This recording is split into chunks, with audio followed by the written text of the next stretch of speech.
தமிழருடைய பிரச்சனையில வந்துட்டு முன்னணியில் நிற்கிறார். முரட்டுத்தனமும் முன்னணியில் நிற்கிறார். வேற தமிழ்நாட்டில் அப்போயே தொலைக்காட்சி எல்லாம் வந்துடுச்சு, பேப்பர்லாம் இருந்துச்சு.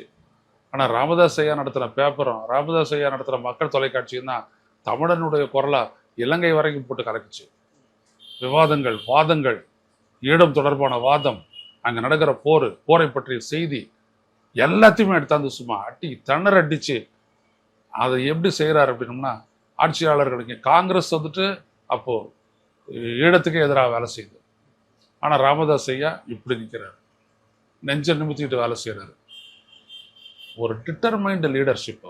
அவரு கேரக்டர் எப்படி சார்? இப்போ ஒவ்வொருத்தரும் ஒரு அரசியல் தலைவரோட பத்தி மதிப்பிடுறப்போ ஒவ்வொருத்தரும் ஒவ்வொன்று சொல்லுவாங்க. இப்போ ஸ்டாலின்னா உழைப்பு அப்படின்னு சொல்றாங்க, கலைஞர் அப்படின்னா அவர் வந்து ஒரு சாணக்கியர் அப்படின்றாங்க, ஜெயலலிதா அப்படின்னா அது வீரமிக்க ஒரு பெண்மணி, இடஒதுக்கீடு காத்த வீராங்கனை அப்படின்லாம் அவருங்களை சொல்றப்ப, ராமதாஸ் அப்படின்னா நீங்க என்ன ஒரு போராளி தான் ராமதாஸ். போராளின்னா போராளி, உறுதியான போராளி. அப்படியெல்லாம் வந்துட்டு யாரும் நிற்க முடியாது.